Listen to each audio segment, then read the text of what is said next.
তো বন্ধুরা চলে এলাম একটি সুন্দর ব্লগ ভিডিও নিয়ে। আশা করছি ভিডিওটি তোমাদের ভালো লাগবে। ভিডিওটি স্কিপ না করে পুরোটি দেখতে থাকো।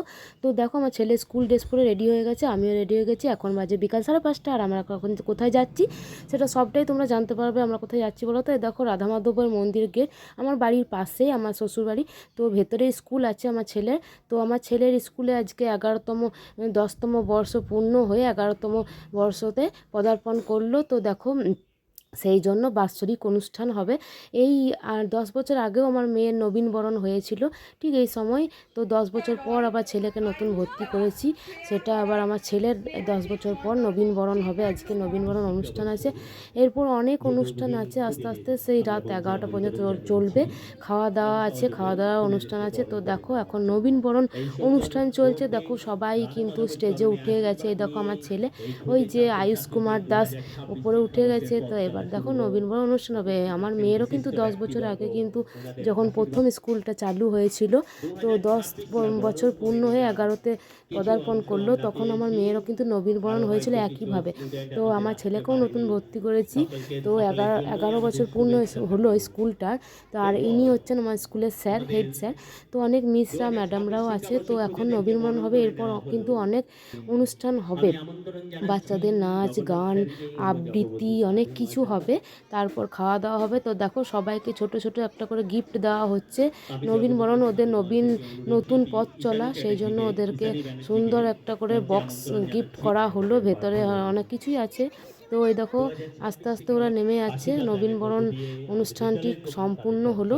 এরপর কিছুক্ষণ এই প্রোগ্রামটি স্থগিত রাখা হলো, কারণ আমাদের রাধামাধব মন্দির স্কুলটা তো মন্দিরের ভেতরে, সেই জন্য এখন আরতি চলছে।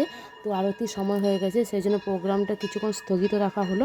এরপর আরতি হয়ে গেলে, রাধা মাধবের আরতি হয়ে গেলে তারপর কিন্তু বাকি অনুষ্ঠানগুলো শুরু হবে একে একে, নাচ আবৃত্তি।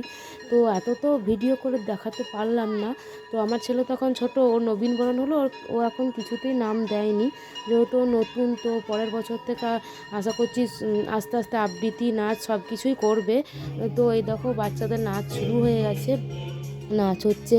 তারপর ছোট ছোট বাচ্চারা, বড়রাও নাচ করবে। তো ভিডিওটা তো এত সব নাচ করে দিতে গেলে ভিডিও করে অনেকটাই বড় হয়ে যাবে, ধৈর্য সবাই হারাবে, দেখতে পারবে না। সেই জন্য আমি ছোট ছোট করে দু একটা নাচ মানে ভিডিও করেছি। তো দেখো কত সুন্দর লাগছে, প্রজাপতি মন গানে বাচ্চারা নাচ করছে, কত সুন্দর সব একই রকম ড্রেসগুলো পরেছে, নীল প্রজাপতি সব কত সুন্দর লাগছে। ছোট ছোট বাচ্চাদের কত কিউট লাগছে, তাই না? আমার মেয়েও কিন্তু যতদিন পড়েছে ততদিন কিন্তু এখানে নাচ করেছে, আবৃত্তি বলেছে। তারপরে এই দেখো আরেকটা নাচ, আরেকটা বাচ্চাদের, এটা একটা অন্য বাচ্চা, সবাই এরা নাচছে অন্য গানে। তো দেখো সবাই কত সুন্দর নাচ করছে। তো আর এখানে অনেক কিছু প্রোগ্রাম, আগে সঙ্গীত অনুষ্ঠান, উদ্বোধনী অনুষ্ঠান অনেক কিছু হয়ে গেছে। তো 4টার থেকে শুরু হয়ে গেছে, আমি আসতে পারিনি। আমি বাচ্চাটাকে রেডি করছিলাম, আমি রেডি হচ্ছিলাম, কারণ নবীনবরণটা সব কিছুর পরে একটু দেরি ছিল, মানে 6টার থেকে, সেই জন্য আমি 5:30টায় এসেছি, দেরি করেই একটু এলাম। তো সেই জন্য তো আমার এখানে স্কুলটা কিন্তু প্রি নার্সারি থেকে একদম ক্লাস 4 পর্যন্ত আছে। তো আমার মেয়েও কিন্তু প্রি নার্সারি থেকে 4 পর্যন্ত পড়েছে। আর আমার ছেলে কে ভর্তি করলাম প্রি নার্সারিতে, ও পড়বে। তো এবার আমরা বাড়ি খাওয়া দাওয়া করে নিয়েছি, নাচ প্রোগ্রাম চলতে চলতেই আমরা বাড়ি চলে এসেছি।